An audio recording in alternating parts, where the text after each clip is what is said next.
Well, howdy there, Internet people. It's Bo again.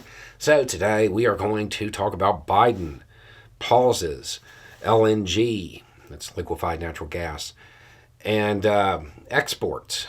We're going to talk about what has occurred and what's likely to occur because of this. If you miss the news, don't know what's going on, the Biden administration has announced a pause when it comes to permitting for exporting LNG. Okay, so the pause is to give the Department of Energy time to reestablish kind of some criteria to measure the impact when it comes to climate change, which, I mean, that seems kind of important when you're talking about something like this. This is a huge win for for anybody who is even remotely concerned about the environment, honestly.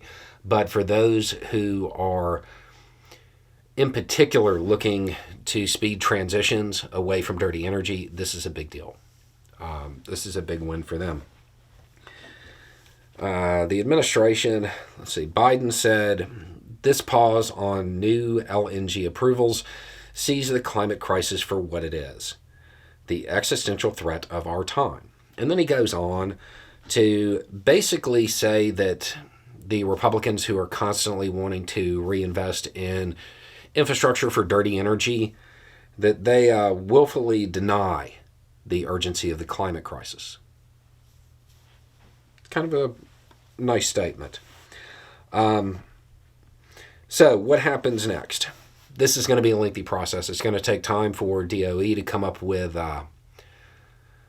some kind of metric for determining the impact and then to actually gauge the impact of the various projects that are going to be put on pause. What else is going to happen? Republicans are going to come out from everywhere. And it's going to be the same Republicans that have been telling you for months that Putin is not a threat and that what's going on in Ukraine doesn't matter. It's not really a security issue.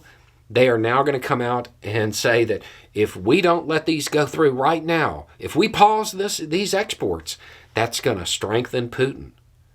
And they're going to make it seem like it's a really big deal because the fossil fuel companies that have them in their pocket, they're going to push them out there to do that.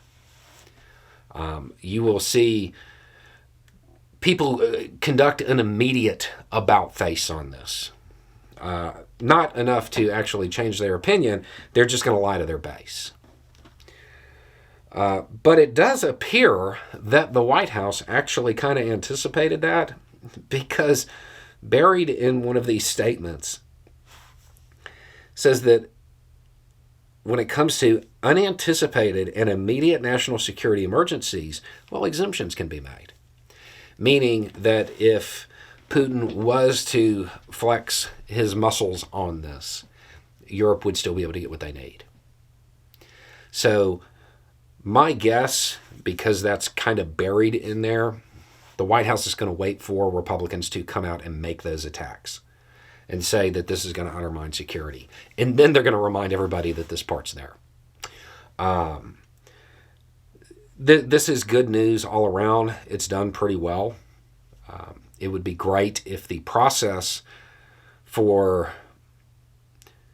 if this pause was a speedy thing. It's not going to be.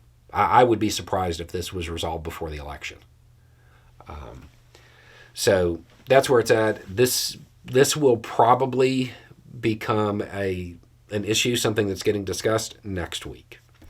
Anyway, it's just a thought. Y'all have a good day.